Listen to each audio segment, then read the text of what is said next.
দীর্ঘ ২২ বছর পর আজ ময়মনসিংহে যাচ্ছেন বিএনপি চেয়ারম্যান তারেক রহমান। অংশ নেবেন সার্কিট হাউস মাঠের জনসভায়, ফেরার পথে যোগ দিবেন গাজীপুরের সমাবেশে। গণভোটে হ্যাঁ এর পরাজয় হলে হেরে যাবে বাংলাদেশ, বললেন জামায়াত আমির। নির্বাচনে জিতলে যশোরকে সিটি কর্পোরেশন করার প্রতিশ্রুতি। হ্যাঁ ভোট যদি পরাজিত হয় বাংলাদেশ হেরে যাবে। জনগণের ভালোবাসা সমর্থন নিয়ে হ্যাঁ ভোট বিজয়ী হবে, বাংলাদেশ বিজয়ী হবে ইনশাআল্লাহ। সারা দেশে প্রার্থীদের বিরামহীন গণসংযোগ, পাল্টাপাল্টি অভিযোগে কোথাও কোথাও উত্তাপ। আইন শৃঙ্খলা বাহিনীকে শান্তিপূর্ণ পরিবেশ নিশ্চিতে তাগিদ ইসি সানাউল্লাহ।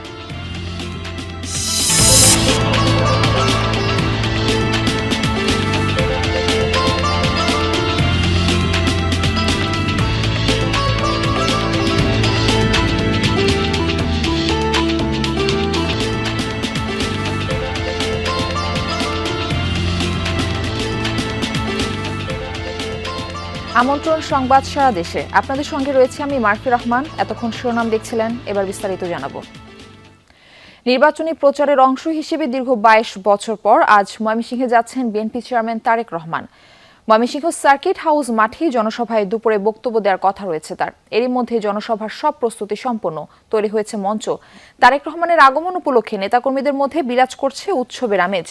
এই জনসভায় যোগ দিচ্ছেন বিভাগের ৪ জেলার নেতাকর্মী ও সমর্থকরা। ৪টি জেলার বিএনপি মনোনীত ২৪ জন প্রার্থীকে জনগণের সামনে পরিচয় করিয়ে দেওয়ার কথা রয়েছে দলের চেয়ারম্যানের। সবশেষ ২০০৩ সালে রোড মার্চ কর্মসূচিতে তারেক রহমান ময়মনসিংহ গিয়েছিলেন।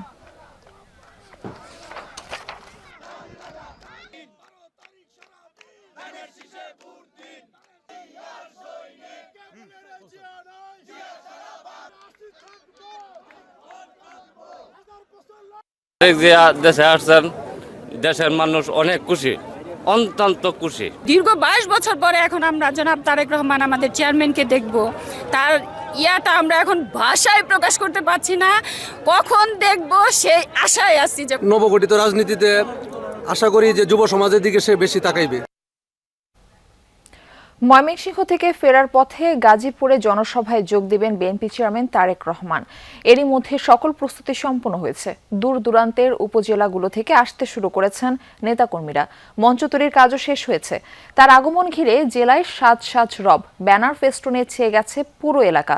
ময়মনসিংহ থেকে ফেরার পথে গাজীপুরে জনসভায় যোগ দেওয়ার কথা রয়েছে বিএনপি চেয়ারম্যান তারেক রহমানের।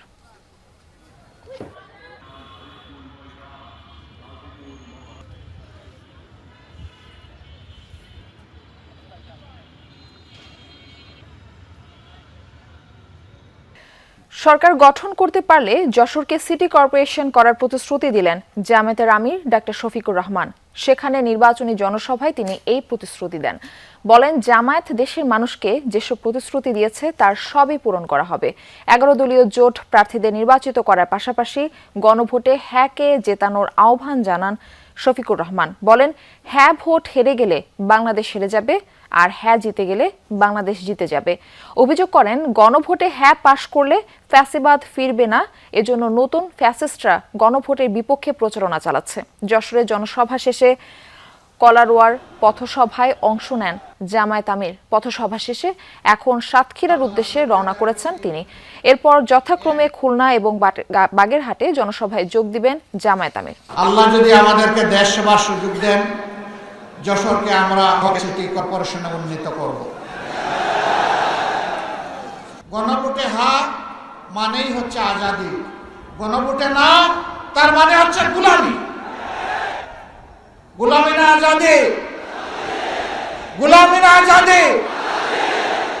ইনশাআল্লাহ ১২ তারিখ প্রথম ভোটটা পড়বে হ্যাঁ চিহ্নে ইনশাআল্লাহ। দর্শক, তারেক রহমানের ময়মনসিংহে জনসভায় যোগ দেবার কথা রয়েছে। সে বিষয়ে বিস্তারিত তথ্য জানাতে আমরা সেখানে যাচ্ছি। সেখানে রয়েছেন আমাদের সহকর্মী হোসাইন শাহিদ। আমরা যাচ্ছি তার কাছে। শাহিদ, কেন্দ্রীয় নেতারা কি মঞ্চ উপস্থিত হয়েছেন? জনসভা মাঠের সার্বিক চিত্র কেমন দেখছেন? ময়মনসিংহের বিভিন্ন উপজেলা থেকে এবং গ্রামগঞ্জ থেকে কিন্তু সাধারণ যারা নেতাকর্মীরা আছেন, ভোটাররা আছেন, তারা এই ঘটনাস্থলে, এই সমাবেশস্থলে এসে উপস্থিত হয়েছেন। এবং খণ্ড খণ্ড মিছিল আসছে, বিভিন্ন জন বিভিন্ন সাজে বিভিন্নভাবে আসছেন এখানে তারেক রহমানকে ময়মনসিংহে স্বাগত জানাতে। তবে এর মধ্যে কেন্দ্রীয় যারা নেতৃবৃন্দ রয়েছেন তারা এখনো এসে পৌঁছানি, তবে স্থানীয় যারা নেতৃবৃন্দ রয়েছেন তারা এসেছেন, তারা যারা সংসদ সদস্য প্রার্থী তারা এসেছেন, তারা এসে এই সমাবেশস্থল সুশৃঙ্খলভাবে কিভাবে থাকা যায় এবং সেই বিষয়গুলো তারা দেখছেন। পাশাপাশি এই সমাবেশ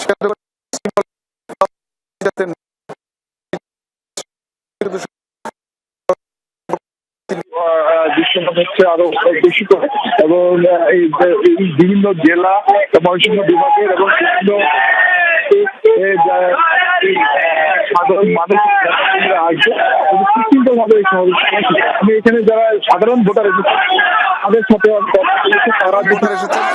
তাদের সাথেও আমি কথা বলেছি, তারা যেটি বলছেন যে তারা ময়মনসিংহের উন্নয়ন নিয়ে তারেক রহমানের কি প্ল্যান আছে তার ভাষণে তারা এটি শুনতে চান, তারা এটি দেখতে চান।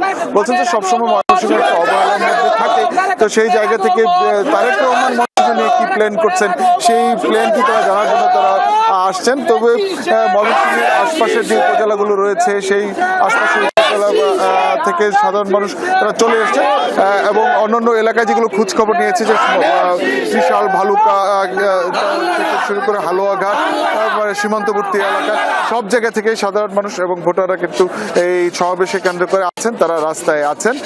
তারা তারেক রহমানের যে সমাবেশ সেই সমাবেশ এসে আসলে অনেক প্রত্যাশা নিয়ে আসছেন। তারা বলছেন যে তারা একটি এই ময়মনসিংহের উন্নয়নের যে কি রূপরেখা তিনি প্রণয়ন করবেন কিনা বা এই বিষয়ে তারা কোনো তার যে বক্তব্য থাকবে কিনা এই বিষয়ে মূলত তার সাধারণ ভোটার এবং নেতাকর্মীদের মধ্যে আগ্রহ একটু বেশি। হোসেন শাহিদ, আপনাকে ধন্যবাদ আমাদের সঙ্গে যুক্ত হবার জন্য।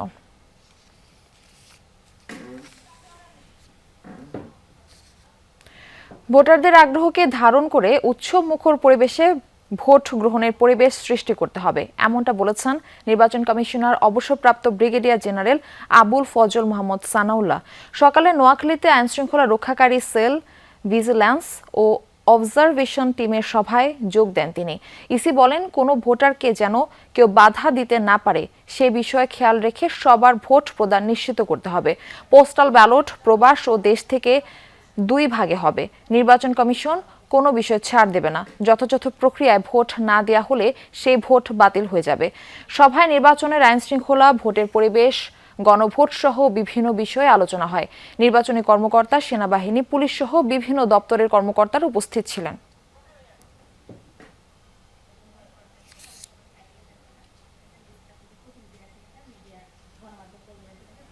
এবারে ভোট দেওয়ার যে অধীর আগ্রহ কাজ করছে, এই আগ্রহটাকে আমাদেরকে সুন্দরভাবে ধারণ করে উৎসবমুখর পরিবেশে তাদের প্রত্যাশাটা পূরণ করাতে হবে, যেন সবাই শান্তিপূর্ণভাবে ভোটটা দিতে পারেন। সবাই নিজের ভোটারদেরকে সাথে করে নিয়ে আসুক, এতে কোনো সমস্যা নাই। কেউ যেন কাউকে বাধা দিতে না পারে, এটা আপনাদেরকে নিশ্চিত করতে হবে। আসন্ন জাতীয় সংসদ নির্বাচন ঘিরে সারা দেশে জমে উঠেছে প্রার্থীদের প্রচার গণসংযোগ। সকাল থেকেই মাঠে নামেন প্রার্থীরা। কর্মী সমর্থকদের নিয়ে নিজ নিজ নির্বাচনী এলাকার ভোটারদের কাছে যাচ্ছেন তারা, দিচ্ছেন নানা প্রতিশ্রুতি। বিরামহীন পথসভা, গণসংযোগ, লিফলেট বিতরণ ও উঠান বৈঠকে সরব বিএনপির মনোনীত প্রার্থীরা। ভোটারদের দাঁড়ে দাঁড়িয়ে গিয়ে দেশ নিয়ে ভবিষ্যৎ পরিকল্পনা জানিয়ে আসছেন জামায়াতের প্রার্থীরা। ভোট চাইছেন দাঁড়িপাল্লা প্রতীকে। গণসংযোগে পিছিয়ে নেই স্বতন্ত্র প্রার্থীরাও। নতুন বাংলাদেশ বিনির্মাণে ভোট চাইছেন তারা। নির্বাচনী পরিবেশ নিয়ে কেউ কেউ অসন্তোষও জানিয়েছেন। ভোটাররা বলছেন, এলাকার উন্নয়নে যাকে পাশে পাবেন এবার তাকেই নির্বাচিত করবে তারা।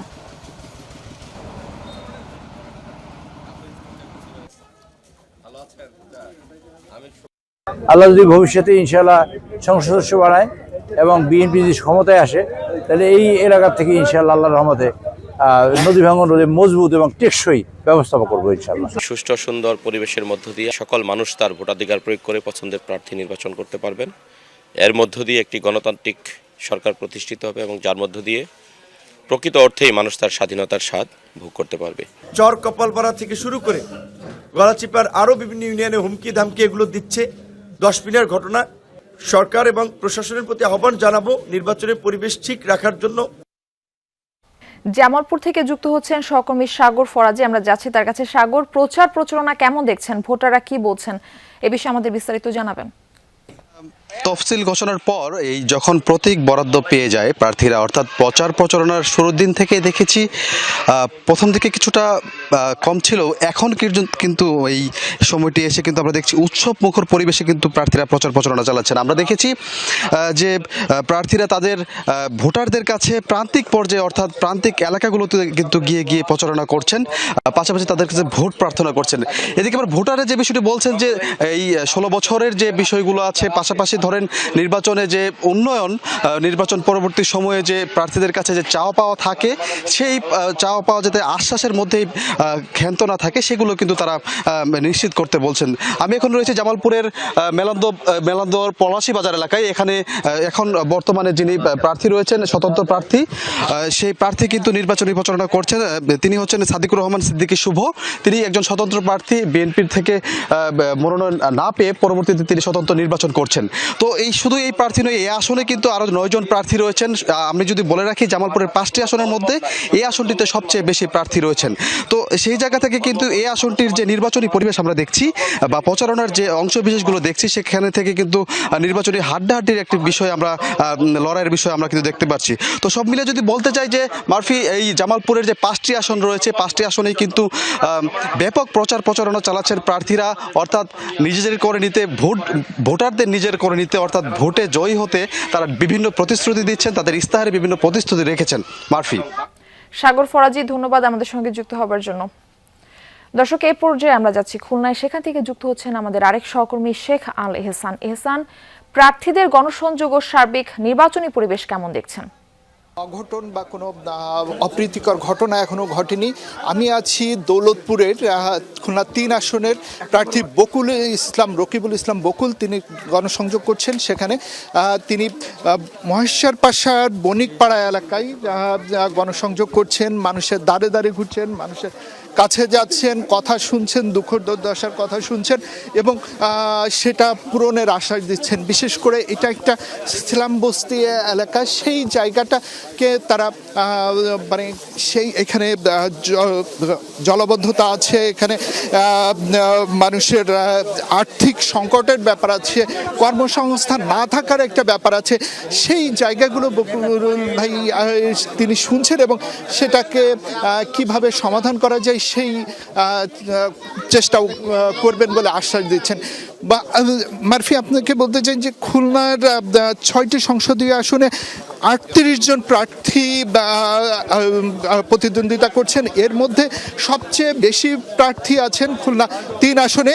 এই আসনে 10 জন প্রার্থী প্রতিদ্বন্দ্বিতা করছেন। তো সবাই নিজ নিজ জায়গা থেকে প্রচারণায় অংশ নিচ্ছেন, প্রচারণা চালাচ্ছেন। এখনো পর্যন্ত এমন কোনো ঘটনা ঘটেনি যে পারস্পরিক বিরোধ বা পারস্পরিক অভিযোগের কোনো ঘটনা খুলনায় এখনো শোনা যায়নি বা দেখা যায়নি। সর্বশেষ যেটা বলতে চাই, নির্বাচনী পরিবেশের আইনশৃঙ্খলা বাহিনী মাঠে প্রস্তুত আছে বিজিবি, পুলিশ, নৌবাহিনী, কোস্টগার্ড, সবাই খুলনাতে ব্যাপক কাজ করছেন আইনশৃঙ্খলা স্বাভাবিক রাখতে। কিছুদিন আগে যৌথ বাহিনী একটা টহল দল শুরু করেছে 2 দিন আগে থেকে। তারা ম্যাজিস্ট্রেটের নেতৃত্বে সেনাবাহিনী, নৌবাহিনী নিয়ে একটা টহল শুরু করেছেন খুলনা শহর সহ আশপাশের এলাকায়। এই ছিল মারফি। আরও একটু বলতে চাই যে বকুল ভাই কিন্তু যে কাজটা করেন তার নির্বাচনী প্রচারণায় সবসময় সাধারণ মানুষের কাছে যাওয়ার চেষ্টা করেন, সাধারণ মানুষের দুঃখ দুর্দশা বোঝা এবং কথা বলার চেষ্টা করেন।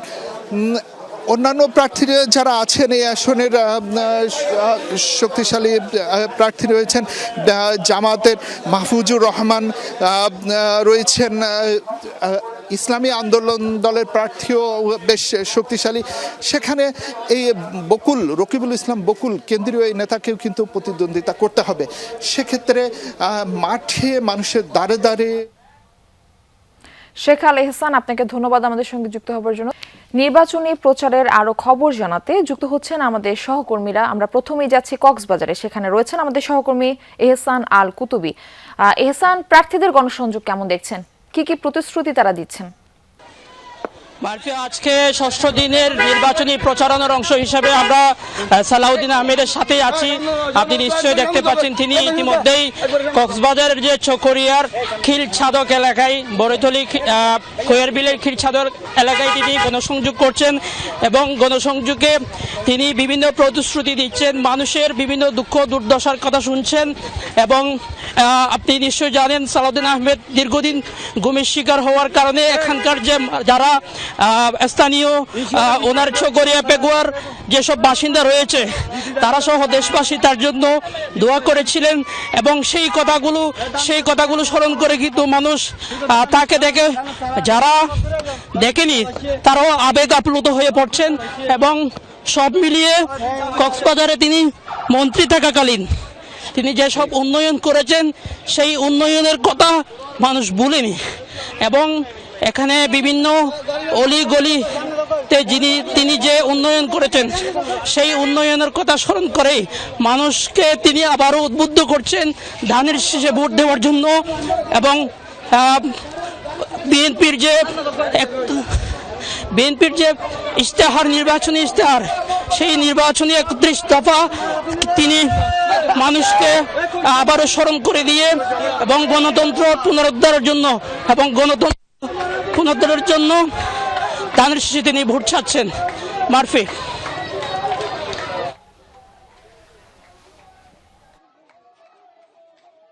চট্টগ্রামের জঙ্গল সলিমপুরে র্যাব সদস্য হত্যা মামলার আসামি মিজান ও তার সহযোগী মামুনকে গ্রেফতার করেছে র্যাব। রোববার নগরীর খুলশলি থানাধীন ইস্পাহানি মোড় এলাকা থেকে গ্রেফতার করা হয় মিজানকে। পরদিন সোমবার বাইজিদ বোস্তামির বগুড়া নিবাস এলাকা থেকে গ্রেফতার হয় মিজানের সহযোগী মোহাম্মদ মামুন। গ্রেফতারকৃতদের সীতাকুণ্ড থানা পুলিশের কাছে হস্তান্তর করা হয়েছে। গত 19 জানুয়ারি জঙ্গল সলিমপুর এলাকায় অভিযানে গেলে র্যাব 7-এর সদস্যদের উপর হামলা চালায় দুর্বৃত্তরা। হামলায় র্যাব 7-এর উপ সহকারী পরিচালক মোতালেব হোসেন ভুইয়া নিহত হন। গুরুতর আহত হন 3 র্যাব সদস্য। ঘটনার 2 দিন পর 21 জানুয়ারি 29 জনের নাম উল্লেখ ও 150 জনকে অজ্ঞাত আসামি করে মামলা দায়ের করে র্যাব। টাঙ্গাইল মেডিকেল কলেজ হাসপাতালে নারী চিকিৎসকদের বাথরুমে গোপন ক্যামেরা স্থাপনের অভিযোগে আটক ইন্টার্ন চিকিৎসকদের গ্রেফতার দেখিয়েছে পুলিশ। এই ঘটনায় মামলা করেছে হাসপাতাল কর্তৃপক্ষ। সোমবার বিকেলে হাসপাতাল প্রাঙ্গণে হাসপাতালের পরিচালক সহ অভিযুক্ত ইমনকে অবরুদ্ধ করে শিক্ষার্থীরা। খবর পেয়ে ঘটনাস্থলে যায় নির্বাহী ম্যাজিস্ট্রেট সহ ডিবি পুলিশ ও সেনাবাহিনীর সদস্যরা। ইন্টার্ন চিকিৎসকদের আন্দোলনের মুখে অভিযুক্ত রায়হান কবির ইমনকে হেফাজতে নেয় পুলিশ। পরে তাকে জিজ্ঞাসাবাদের জন্য ডিবি কার্যালয়ে নেওয়া হয়। রাতে হাসপাতাল কর্তৃপক্ষ এই ঘটনায় মামলা করে। পুলিশ জানায় আজই অভিযুক্ত ইমনকে আদালতে তুলে রিমান্ডে চাওয়া হবে।